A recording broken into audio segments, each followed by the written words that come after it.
Welcome back to the Exchange Place podcast, y'all. Hey. Hey, y'all. What's up, babe? We got Shey back in the building. Hey, everybody. Shey is dope. That's why her business is called Tapped Into Your Dopeness. I figured it out. I am so happy to be back, and I'm so happy to have you back. Thank you. I'm happy to be here. Yes. It's always a pleasure. The audience loves you, first and foremost. And I've got so many emails and DMs and you was dropping them gems. And I just want to thank, we have so many new followers, subscribers, awesome. Membership. We have memberships now, y'all. Yes. We have a Patreon and we have YouTube memberships. So if you haven't joined, you are welcome to join. Yes, you are. There's going to be amazing content, behind the scenes stuff, some special episodes, and there's a lot of stuff coming. That's amazing. This is the Evolve season, so we're evolving. We also have a text group. Oh, yes, I gotta get put on. You that. gotta get on that. So I yeah. usually send out thoughts for the day or things just to encourage, as I'm led. So if you guys want to join the actual text group, you can either look below and text the exchange to 833-610-1664. So join the group. You're gonna have to give me that number. I know. I'm gonna give you it after the I love show. your words, so you're gonna have to give me that number. So just some words of encouragement again as they come. So I'll share. But I'm happy to have you on today. Thank you. Because I feel like in this Evolve season, I've been figuring out what I wanted to share with the audience, right?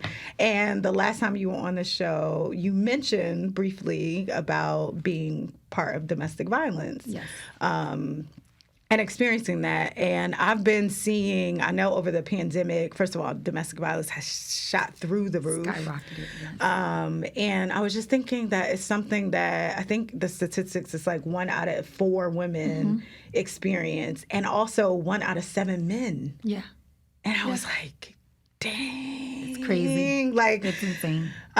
So I wanted to talk about your story, kind of the beginning to middle and to the now. So the evolution of what you've gone through. And I know since there's so many people being affected by it, and I personally haven't been affected by it, I've seen it growing up. But I want to talk to the audience that has, you know what I mean? Or maybe in it right now. Right. So I just want you to and you guys, we probably gonna cry here. I'm just gonna be y'all know by now, I am a crier. Am I. I have accepted that I am a crier, but I think it's something that we need to bring more awareness to, because I think it's happening behind closed doors and people never talk about it. Yeah. I agree, and because I'm somebody who has experienced it, I can see the signs in women. Wow. I'm not gonna front. I don't see the signs in men unless I see it with my own eyes or someone tells me.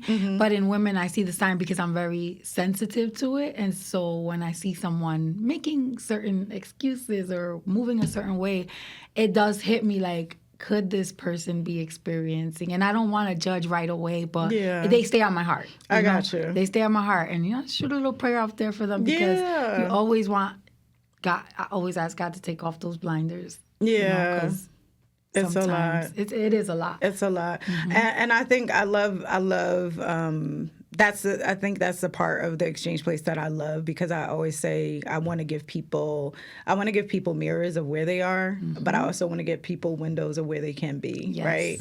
And I think so often, especially whether it's domestic violence or anything else, being in it, sometimes you can't really see, like you said, take those blinders off. You can't really see what's going on. So I want to start way back.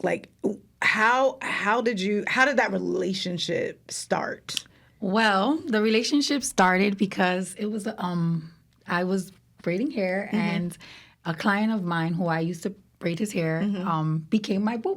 Yeah, boo. Hey, boo. Okay, gotcha. And in the beginning, things were super nice, and this is something that I want to say from experience, not just then, but even today. Beware of those people who try to tie you down right away. 1, 2 weeks they're in love, 3 weeks they're in love. That's a red flag. Yeah. I'm sorry. I don't know about love at first sight, but I do know that when someone's trying to tie you down, let's move in together, let's do this, it's a red flag, and you should definitely Slow put down. the pause on Yeah. that. And so in the beginning, like I said, it was nice. And coming from a household where my dad wasn't really around, I had that daddy syndrome, Yeah. mommy syndrome. I want to be loved.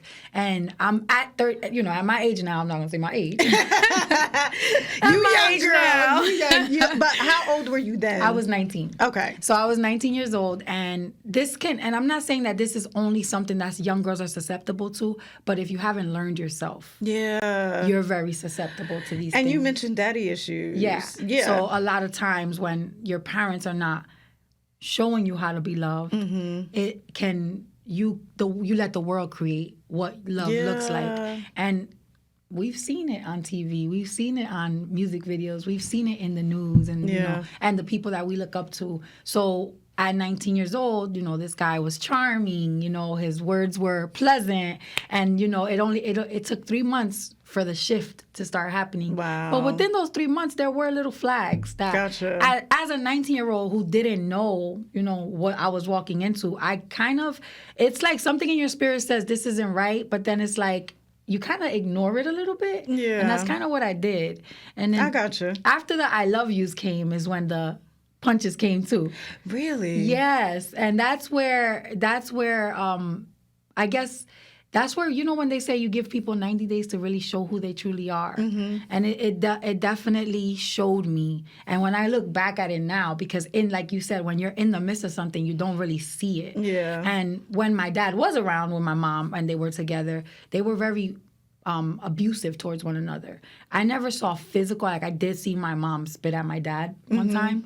I never saw physical contact, hands-on. My mom had spoken about when they were much younger, there was like some physical abuse.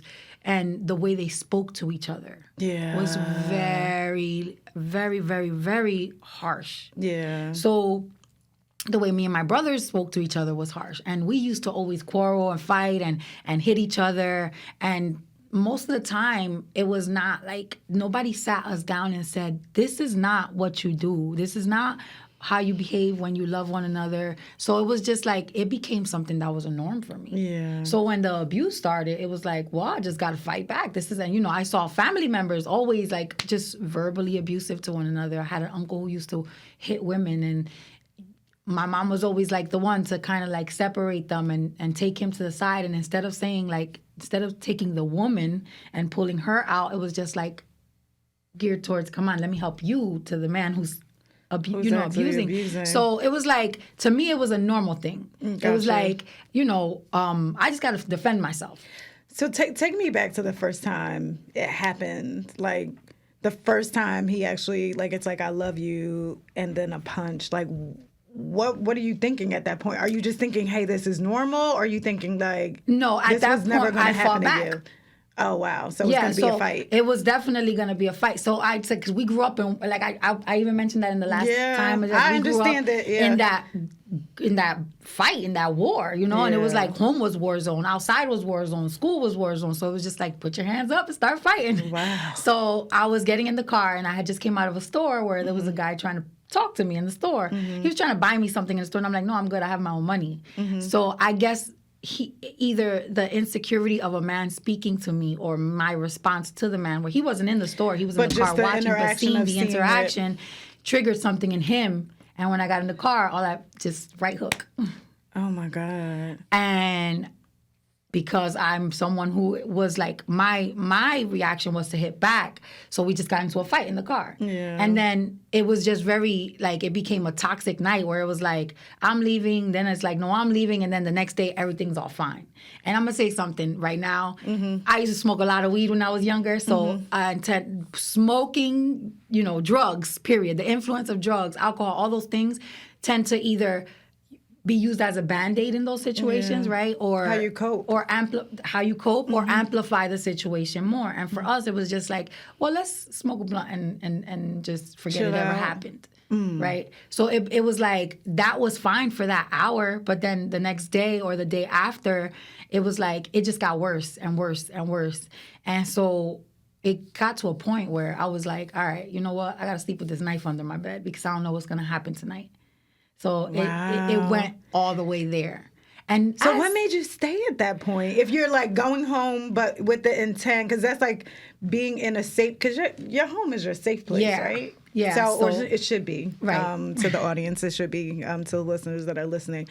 Your home should be a safe place. So what does that feel like to be in your house with a knife under your pillow for the person you're sleeping with, almost like sleeping with the enemy? It's not a good feeling at all, and it's a terrible feeling. It's a scary feeling. You're basically walking in your house with butterflies, not knowing whether today's going to be a good day or not, and it sucks. And honestly, I can't tell you what made me stay, because I think sometimes we just get so addicted to the toxicity. And we really believe that that's just what our life is. I do remember, I obviously, confidence and self-esteem played a major role in that situation. But I do remember living upstairs in a house upstairs from my mom and wanting to leave, but him threatening to burn the house down with my little brother and sister in it and my mom. And so it was like, at that point, nobody knew what was going on. People knew we would fight, but nobody knew how intense it was. So, and I was too scared to say something because I knew the pattern of breaking up and getting back together. I didn't want to involve anybody in that situation where it's like, okay, they're fighting for me, but then tomorrow we're back together. It was a lot of embarrassment. It was a lot of that fear of, I have cousins who will hurt somebody, hurt somebody, and I didn't want those things laying on my conscience. So it was just like so many things at that time. Struggling. Where it was just it like was an internal struggle. It's just a battle inside where it's like, are you sure you're gonna leave for good? Or are you gonna, and there was times, I would leave, and then a few weeks later, like, I was so young and so like naive, little words or little gestures would just bring me right back. Do you think you came back because you were still looking for the feeling that you initially had in those initial states? Do you know what I mean? Yes, I think that at that time I was looking for that feeling of things could be the way they used to be, and that's how. And honestly, that is exactly how these relationships get so drug out, because what I now, as a grown woman, I understand that what we don't realize in those situations is that the person they were for those 3 months was a facade. Yeah. It wasn't who they are. It was who they were so that they could reel you in and keep you where they wanted you. So now as an adult, I realize that. So now when I'm going into dating someone or a relationship and I spend those 3 months with them and I see the change, I'm like, oh, okay, so you was being fake, homie. All right, I got you. Now I met you. Yeah. Nice to meet you. Yeah, so now it's like, I think at that point I didn't realize you're never going to get that back, because that's not who he was. He is this monster, because I'm going to say at that time, we don't have a relationship or connection now, but at that time, he definitely was this monster who had so many things and so many wounds that he needed to deal with. Because I don't feel like people who are abusive just because they want to be, right? So what did his home structure look like? Well, his dad used to be his mom. Okay. So that, his dad tied him to a chair and beat him one time. You know what I'm saying? So there were a lot of things that happened in his life that I'm like, okay, so I get this. We don't learn from what we see. We practice what we see. Yep. We can resent it all we want, but we become sometimes the things that we very much so resent, because we're not healing. We're not looking for the help, because in our society, I know in the Hispanic culture, if you go talk to a therapist, you crazy. You can't. Why are you doing the Black that? culture too. You know what I'm saying? It's the same. So it's the same stigma thing. Yes, that's about that. I think we talked about that on another show, that therapy was like, you could you were either okay and crazy. If you went any type of therapist, anything, you are stone cold crazy, and it's no mental health. Yeah. It's no in between, or it was no in between. So, and I think another thing too is that a lot of people say what happens in this house stays in this house. Girl, you know how many times I've heard that? Yeah, and that was my household too. And to be honest, if something is not right, it should not stay in the house. I know. I'm sorry. Like, I don't feel like you watching your parents get abused or someone doing something that they shouldn't be doing in the household is something that needs to stay in the household, because the effect that it has on the child I don't think we think about it. I We think don't. I think, and I grew up in a toxic household. Looking back, I really don't think we think about the effects of what children see. I thank God that we're at a place that we're breaking that Yes. generationally. And I even think back to myself, like there are or have been periods of time that I've probably been a toxic person, and like I always say, zero, like on the, 0 to 100 0 real to quick, 100, yep. what my attitude looked like and what that has done, or even put on my children, how that affects them. But I honestly don't think that we think of it like that. I always say, you said something that was really, really good.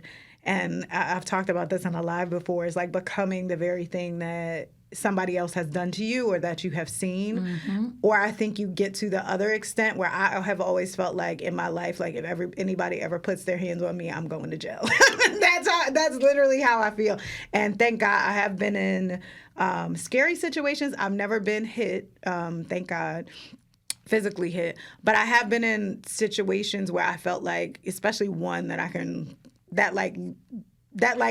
thought I was going to lose my life. Like I was like, if I can't leave here, my kids won't have a mom. Like I felt like it was either me or you, and like either I'm gonna fight for my life or I'm gonna, you're gonna end up taking mine. Like that, basically. And that was my mentality. Yeah, That was my mentality. Scared the living crap out of me because I have been exposed to domestic violence in my childhood, and I had this I really freaked out. I think that actually sent me to counseling. Wow. That is one of the triggers that sent me to counseling. I've never been that afraid of a man in my life. I had never felt like, I've never felt like that before. I literally came home, by the time I got out of there, locked my door. I was like afraid. And I was like, what is going on? And I'm like all the way back to like childhood and the stuff that you've seen. I was like, I've never felt like that before. And I never want to ever feel like that before. Like, and it was also a place of like me choosing me. Mm-hmm. I have a hero syndrome that, I still struggle with today from my sister dying. Like, so you've been saving people your whole life. Yes. And at that particular point, I was just like, I'm going to die. Like, I felt like I'm going to die here, and I've never felt that in my life. Yeah, that's tough. And I know, I feel like that's exactly what it was for me in that situation. And I did go to jail. Yeah. One night there was an argument and I stabbed him. Yeah. And because I guess he was so scared, mm-hmm. he called the cops and they came and they arrested me. My brother, God bless him, came and bailed me out, put his house on lien, and just was like, he was like, I didn't even know this was going on. Like, you never said nothing. Like, you need to leave this situation. This can't be something that is happening. Like, this is not healthy. And then he spoke to him too, and he was like, if somebody was doing this to your sister, would you be okay with it? And at that point, I was so angry with him for calling the cops on me that I just wanted revenge. So I took it as, okay, the next time you put your hands on me, I'm calling the cops. And that was the ignorance that made me stay a little longer.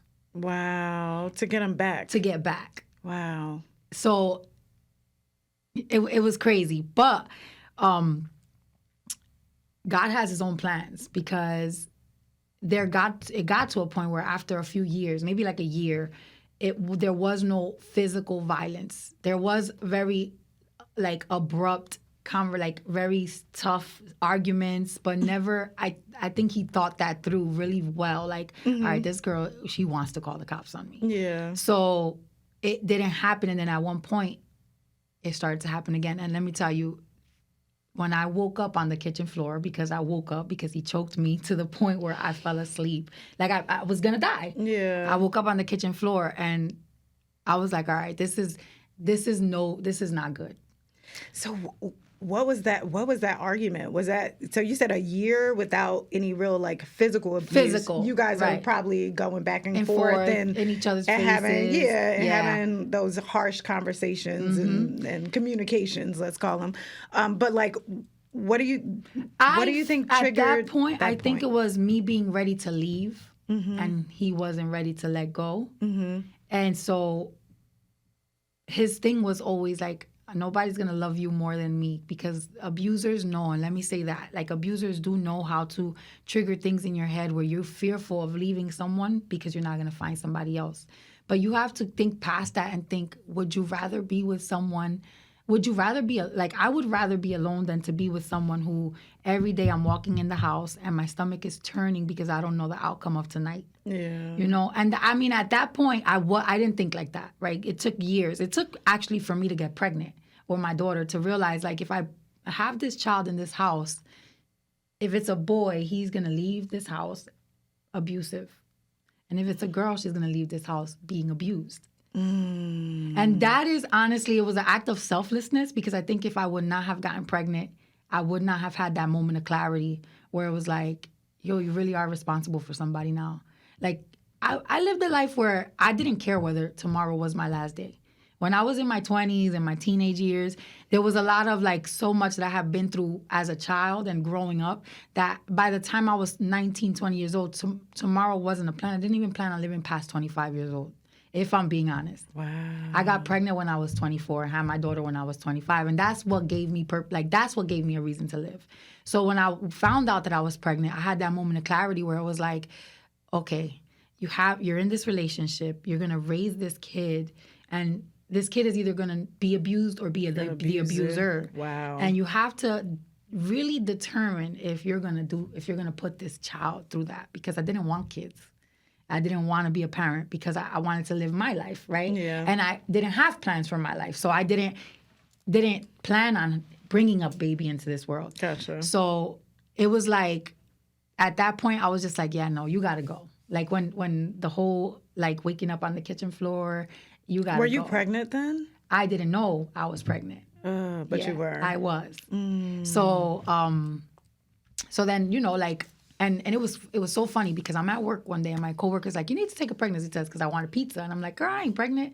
Doctors used to tell me, like, you know, I have this thing called PCOS where it's very hard to get pregnant. I'm aware, yeah. So doctors was like, you're gonna have a hard time having children. You're gonna have to go through treatment. So it was never something. It was an act of God. That's what I always say. Like, I say that my daughter saved my life, because had I not found that I was pregnant, I would have stayed in that situation, fighting and living that toxic lifestyle, and eventually we would have one of us would be in jail, one of us would be dead. Wow. And to be quite honest, if I'm being honest, towards the end, I think I'd be the one in jail, because at that point it was just like, okay, you're gonna hit me, I'm going in the kitchen. Gonna do something. I'm going in the kitchen. I'm grabbing some knives. Yeah, you're gonna get cut up.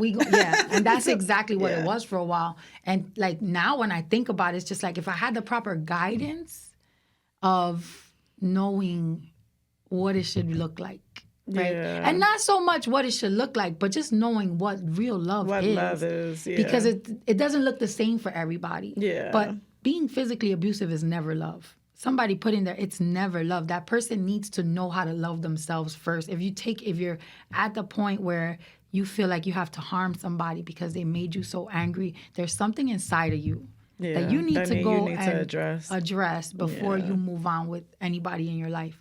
And it really came down to finding out that I was pregnant and saying, all right, now I'm not living my life for myself no more. I have to live for this kid that I'm having. And at that point, I didn't know if it was a girl or a boy. I just knew that if I'm gonna have a baby, I got to be responsible for it, which was something that I wasn't ever looking forward to. Like, my cousins would be like, you want to be my baby's godmother? No, I am not being no godmommy. I'm sorry. Gotcha. Like, that's where I was in life. And then it wasn't something that I was looking forward to, but it was something that blessed my life so much, because it changed the direction of my life in a way where now anytime that I think about dating somebody or doing anything, I have to think about how is this going to affect my daughter. And quite frankly, if I'm not here, she has nobody. Like, yes, she has my parents. Yes, she has family, but the way that I want to raise her. Yeah. Because just because you move away from the toxicity doesn't mean the toxic people don't still live in that space, right? Yeah. The people that you grew up with, they still live in that space. So I wouldn't want anybody to raise her and not teach her what it should look like, what love should look like, where where you know that love is an action and it's not just a word. It's not. Right? I don't think people realize that until you get to a certain point. But like all the I love yous, I love you, I love you, I love you, they're about as good as the good mornings. Exactly. The good morning text. Yes. People are giving out. Exactly. I mean, with no action, it really doesn't mean anything. And love is an action. You show what and how you feel about people. People should know. If you never, of course, I'm not telling people to say, don't say I love you, but without me ever opening my mouth and saying I love you, my actions speak it. Yeah. And they should speak it. Yes, so, I agree. Yep. So when you find out, okay, now I'm pregnant, then how do you leave? Because it seems like you said you've gone back and forth so many times. Now you've made a decision to leave. But how do you do that? Because I'm sure mentally you feel a certain way about yourself. Physically, I'm not sure what you were or where you were at that particular point of just like taking care of you. Probably not doing a whole lot of that, right? So how did you leave? So it's so funny because I had a child. I was taking care of him. If like I worked, I was like the breadwinner in the house. He wanted to run the streets and be this god of the streets, and it was just like, this is getting out of hand. You know what I mean? So I called my dad one morning. I was on my way to work. I said, listen, I'm 4 months pregnant. I can't. He found out. I made it to the news. When I got locked up, so everybody in my family found out at the same time. Oh, wow. So yeah, this was about 2008. So I look for the article all the time. I'm like, thank God it's not there. Okay, good. So he knew too, and I told him, like, I'm 4 months pregnant. I really can't be in this situation. I need somewhere to stay until I can save up to get my own place. So he was graceful enough to say, yeah, you can stay here.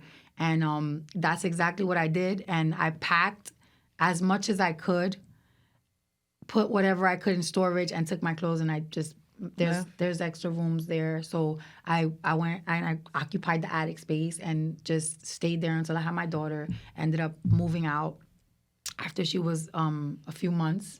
And that's pretty much how I left. And I did try to leave on a good note to say, hey, listen, you know what? We're about to have this kid. He at that point wasn't ready. 5 years together, he at that point wasn't ready for a kid, which I understand today, because you still were not ready to be a man. Yeah. So I said, we're about to have this kid. Neither one of us have it together. We live in this crazy little toxic space, and we need to get our life together. You need to, do what you have to do. I need to do what I have to do. So we need to just go. And so I kind of kept it very cordial. And I think because I was pregnant, that was his fear of why he did. That's probably why he didn't put his hands on me and fight it so much. And I think he also had this misconception of we were still together, but we're just not going to live together. Okay. So I think that's why it wasn't so severe. Yeah, so like, at that he wasn't point, stalking it was you or like. Well, the stalking still happened. There was still stalking happening, but for me to leave. I just tried to let it be very, very smooth and not wouldn't get crazy. So, and I also had my father come and help me bring the stuff out of my house. And something I've learned is that a coward will never do something in front of another man, knowing that man will correct him. So, I think that was another thing too. So, so there was like that. That's what allowed me to just walk away. Is like I had a safe space to go to have my term of pregnancy and to give birth to my daughter, and to have her wake up in a healthy household where it was like nobody's yelling. It's love. Yeah. Till this day, my daughter, she's seen arguments obviously, but till this day, if she sees someone arguing, she starts to tremble because she doesn't experience that at home. And that's what I want for her. Like, I used to see it every day, all the time, on the weekends, my parents doing it. And I used to go to school with these knots. The same knots that I went to school with were the same knots that I would walk into my house with, coming home from work and not knowing what it was going to look like. So I don't want that for her. I never want that for her. And I can control only as far as she's going to listen, right?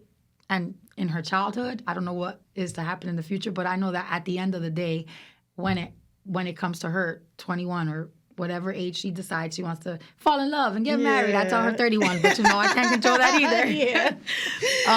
I could say I did my part, and I removed myself from a place where it could have led her to walk right into something that looked natural and normal to her. Yeah. So I love that. So I love that, first of all, that you had the support around you, because I don't know that everybody who's listening, whether they're in this or have had that, and I know that we'll drop some, helplines and everything in the actual comments, so people who, if you are experiencing it, you can reach out if you don't have family support. But I love that you said that you did.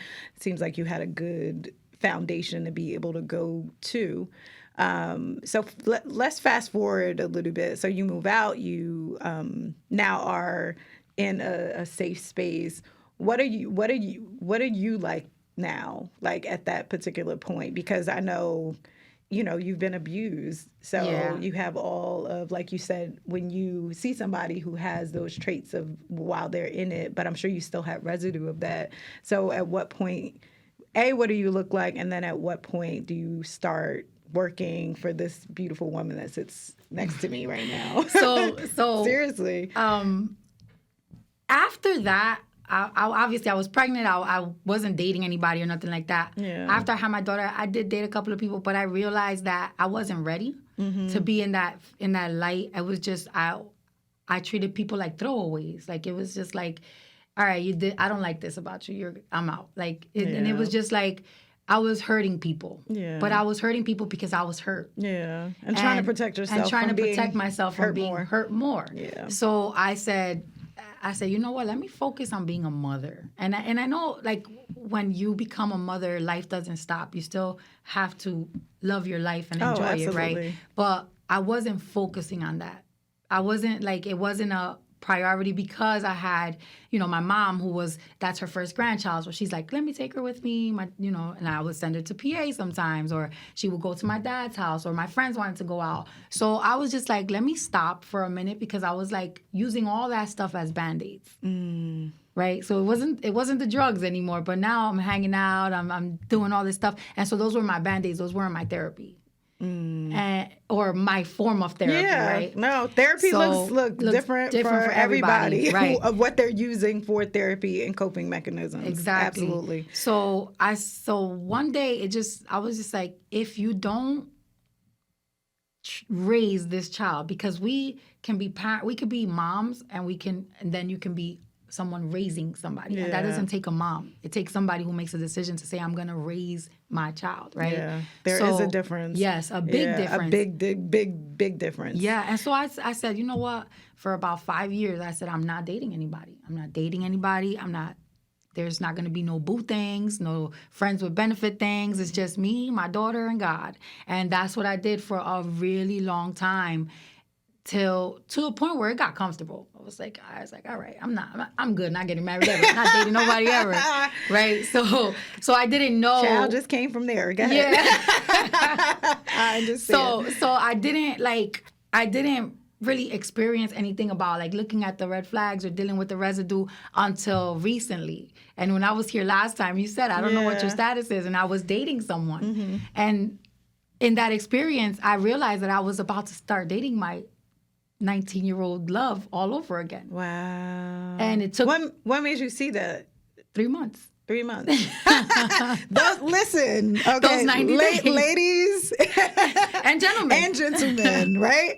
So those 90 days are important. Yes. To see abusers, to see people that just don't serve your life, right? And I think it takes. I was telling Amber this the other day. Like, I'm so patient with love right now. I really want to know who I'm getting, right? Like, nobody's perfect. And I want them to know who they're getting. Like, I think so often, you said it earlier, in that kind of space, and I'm reading this book called Safe People, and it talks about that, like, period when you meet the person that you kind of think is like the love of your life, and they look like and feel like, and it feels good and all of that. And it's just like, but we don't kind of slow down. You see certain things, and not everything's a deal breaker, but, like, just give yourself time. Yeah.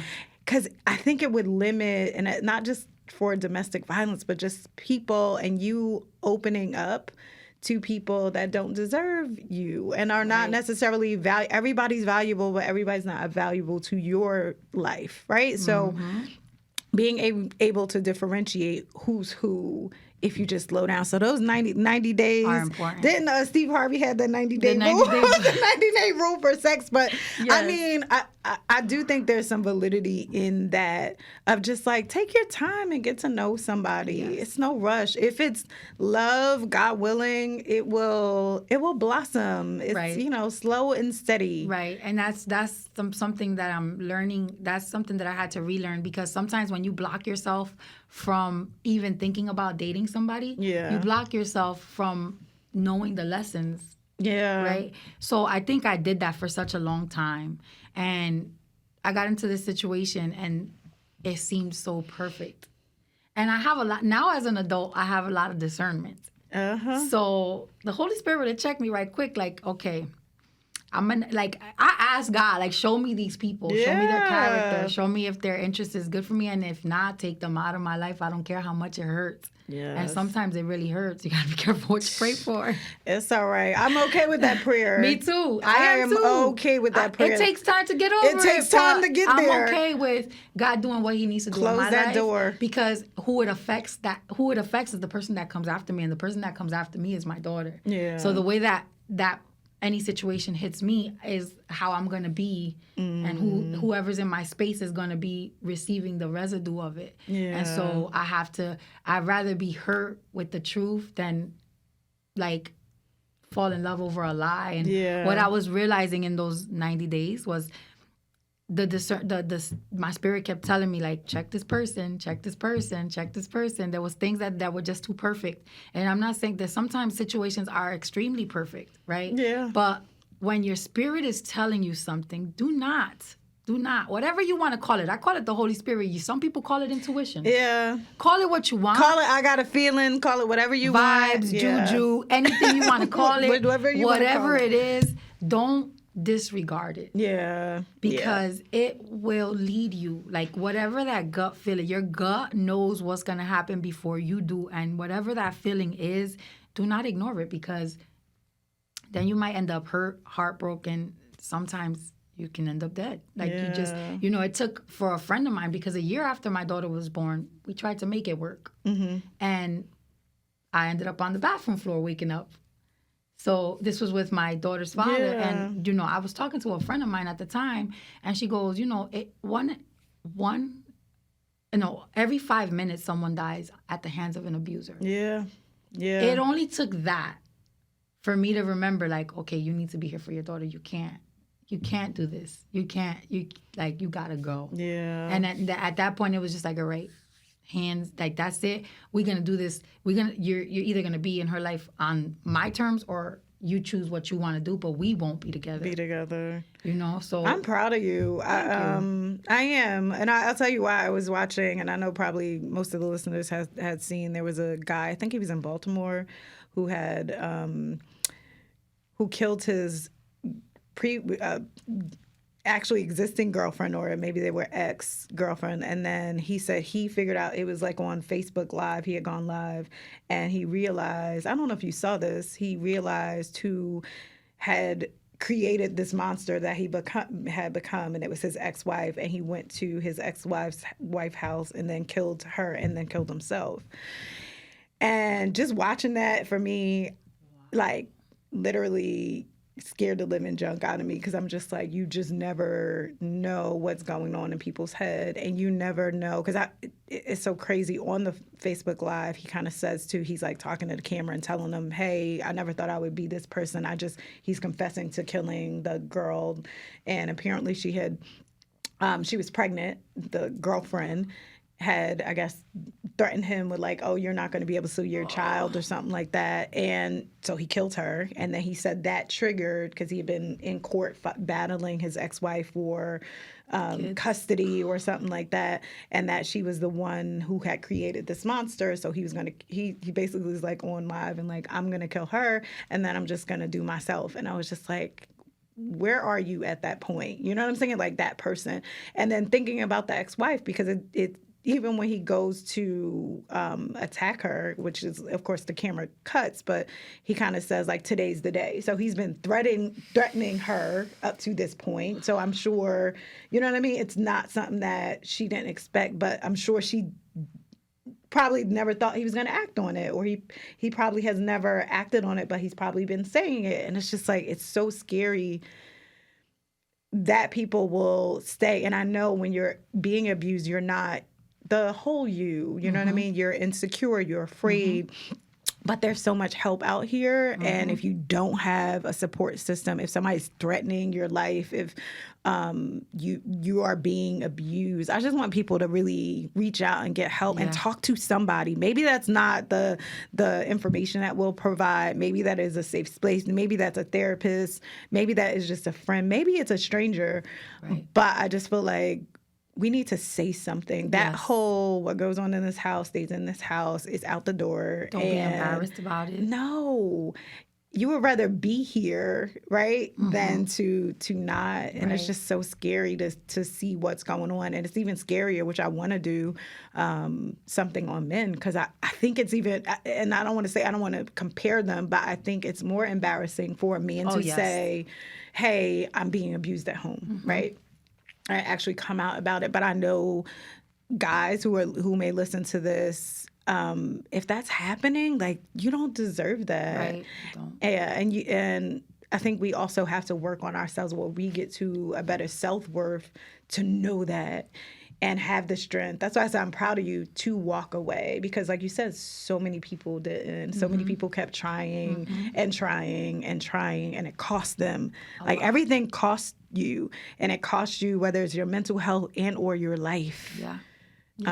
So it's true. And I feel like because society amplifies sex so much, right? And amplifies being in relationships so much. It's starting at a younger age now.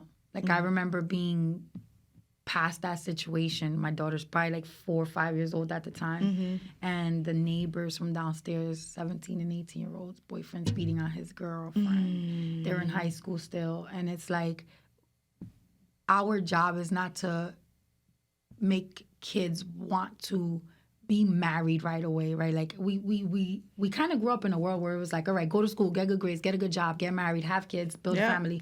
But it's like, where do we stop and teach our children, find you first? I don't think we do. I mean, I know us growing up, when you said that, it instantly reminded me of the song we used to sing when I was a kid. Me and such sitting in the tree. KISSING. Yep. First comes love, then comes marriage, then comes with the baby carriage. I just don't think we're doing that. I mean, culture now is a little bit different, but I still think it's focused on relationship goals.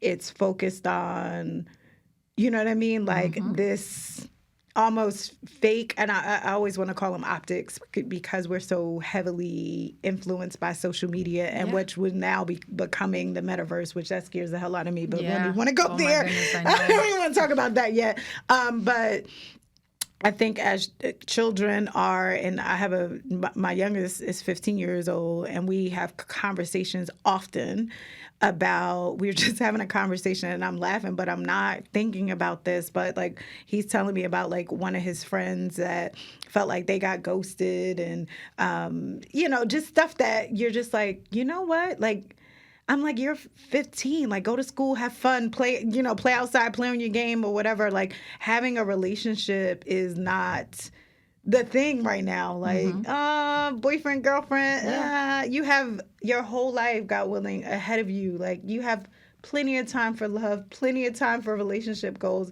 That should not even be a thing. Yeah. And again, from some of the stories that I've heard from him, and I don't want to overshare because I know, he shares, but about that dynamic at that age, I'm like, I don't know that I was that engulfed in boys. You know what I'm saying? I had some friends who were at that age. I was still very much a tomboy as when I was younger. Yeah. So I don't, but I could relate to that. Like, my daughter, she's 10. She's in 4th grade. Yeah. And her friends are like, oh, fourth grade, they're babies. And they're talking about their sexuality and all these things. And I'm telling my daughter, like, listen, right now, you're in a stage right now where you don't even know what you want. Yeah. You might think you know what you want, but there's so much life after the elementary, the middle, and the high school. Yeah. And even after that. And yes. Yeah. Right? Like, I never I'm still thought. learning. Me too. Every day we're learning. And we talked Yeah. about that last day. You have to continue to learn. Yeah. And I told her, like, your friends don't know what they want. They might see things on TV that they're impressionable right now. Yeah. So they're impressed by it or they're curious by it. But we, as the adults, and whether it be a sister, a mom, right, a father, a cousin, an older cousin, whatever you are in a kid's life, it's our job to lead them and guide them in the right way and say, like, hey, this is what you really should be focusing on. Like, and sometimes I see it, and I don't want to say all parents, but even in myself, when the pandemic started, we're so, like you said, we're so stuck and influenced by social media that at some point I had to sit down and say, homeschooling your daughter is not hard.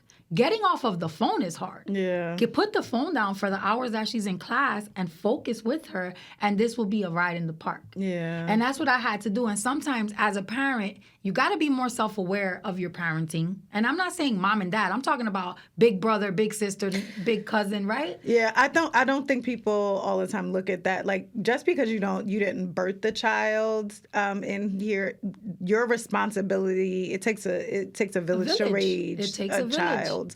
And I think we all need to take responsibility of the influence that we have on people, especially if you are a leader and people are looking to you and they are watching. I'm telling you, they're watching and they will tell you about you. They are watching you. They are watching you, and they are not listening to what just comes out of your mouth. They hear you, but they are watching what you do. Yes. Every step of the way. And I know, because my son will be 20 in May, and my 15-year-old, and all the time they're like, oh, no, I know when you do this, or I know when you're, not feeling like this. They are watching, and they've been watching since they were small. Yeah, you think you hiding, but not at all. No, and that's what I had to come to that realization at a certain point in motherhood, where it's like, even if you're behind closed doors and she doesn't see it, it's going to affect her, and she knows it's happening. We don't give children enough credit. Nope. And say I do now, because now right. I think about it like, who was I as a child? Right. Yes. I'm like, you know what? I was pretty on point of what I saw, and whether my parents saw me seeing it, or knowing, or knew that I was knowing what was going on. I knew. Yeah. So and they are smart. They're super smart. And then that's why, like, when I say, like, this whole going forward into when I decided I did want to start dating again, and I saw what was going on in those 90 days, I said, okay, this is going to affect my daughter in a way that I don't want it to affect her. And I would never want her to resent me, especially at this age. It's a tender age, right? She's going into she's a preteen going into teenage years. This is where the hormones and the puberty and everything starts happening. So now you kind of you're confused about things in life. I'm like, I can't engulf myself in this situation. I knew, it's so funny because I knew that there was a point where I was like, the hood me was going to come back out. And I was like, all right, if I'm going there, if that's what I'm feeling right now, I need to walk away from this. And I had to walk away from this. And the reason I compare it to my 19-year-old love was because the very next day, guess who I see? I see my daughter's father coming out of a store. And I'm just like, I felt like that was God, like saying I was pulling you away from walking back into something that you walked into you 13, know what? 14, 15 years ago. You know what? And this is making me just think about something. And of course, I always cry when I really, really think. But God will reward you for that, because I always feel like there's a test, and He gives us... and I don't say He gives us, but He allows us to see the counterfeit before the real thing comes. So just know the real thing is coming, because I think it takes a level of strength to walk away from something that you want, desire, and that kind of feels right, especially when you've waited a long time. But to know, like, this is not it. And my prayer for you is my prayer that I pray for myself, two things is that God would send me the right thing at the right time, and I have the eyes to see that it's the right thing. Right. And then also just the affirmation of like, God has created the person that you dream of, that you can live within your purpose, who understands you and sees you. Yes. So Yes. it's coming. Amen. It's coming. Always the Thank you. test before I feel like he gives us the, like, can I trust you with the right thing? Right. Have you really learned what you're supposed to learn? Right, right. So.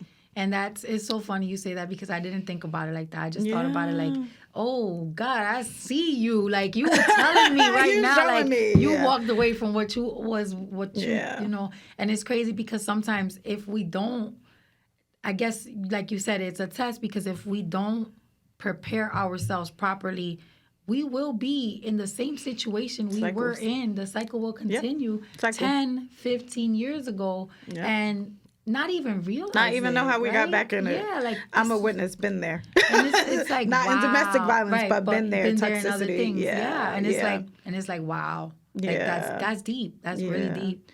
Yeah. So what words of wisdom would you give someone that's in it or getting out of it, or what would you say to somebody?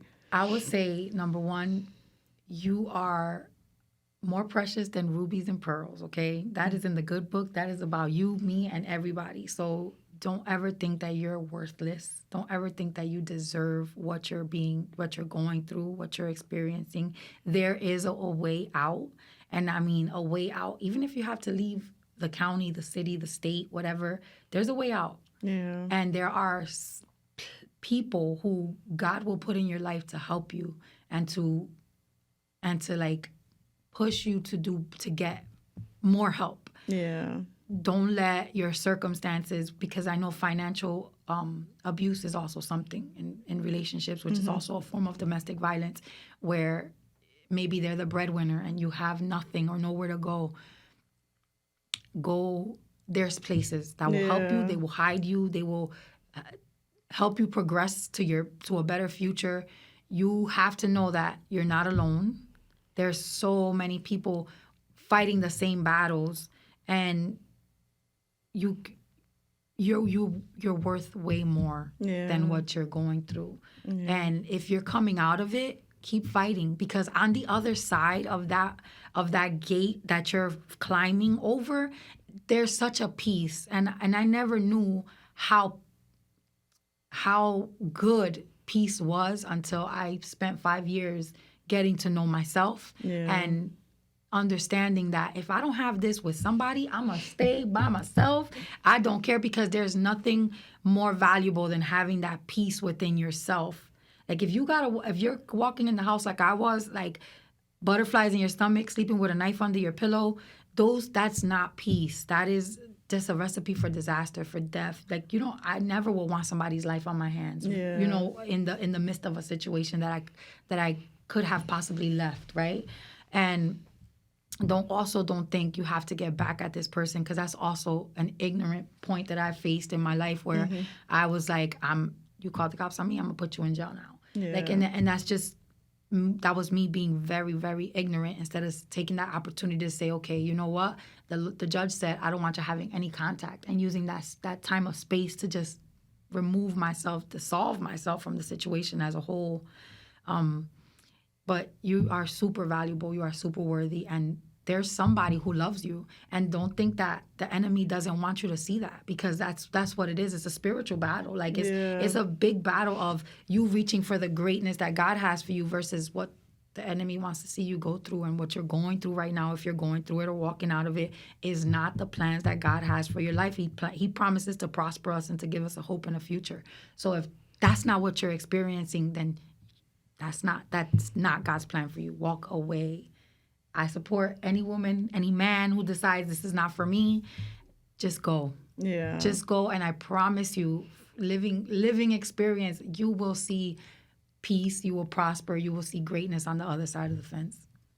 I love that. I love that, and I love you. I love you too. Thank you so much for coming. You're welcome. Thank you for having me. And can you just tell everybody who may listen to this episode how they can contact you if they want to talk, or because I know you are always putting out lives. You are always helping, inspiring.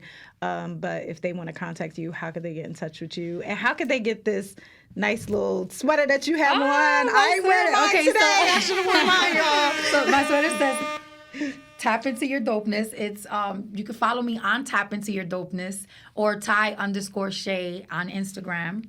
And this sweater, there was only one made, but if you want one, I think I need one. I have a shirt that I should have worn today, but I didn't. I didn't coordinate. I have sweaters and hoodies, but my I just got one made for now. I am having more made because people haven't seen it. Like, I want one of those, but this is Tap Into Your Dopeness. Like I always say, is about tapping into you and being you who God created you to be, not what the world wants to see you become. And I honestly feel like when you tap into your dopeness, you won't put up with the crap that the rest of the world wants to give us. You definitely don't, because you know who you are, you know whose you are, and you know that you need to walk in that alignment to continue being dope. Yes, I'm down with that. So thank you so much for tapping in, and we will see you next week.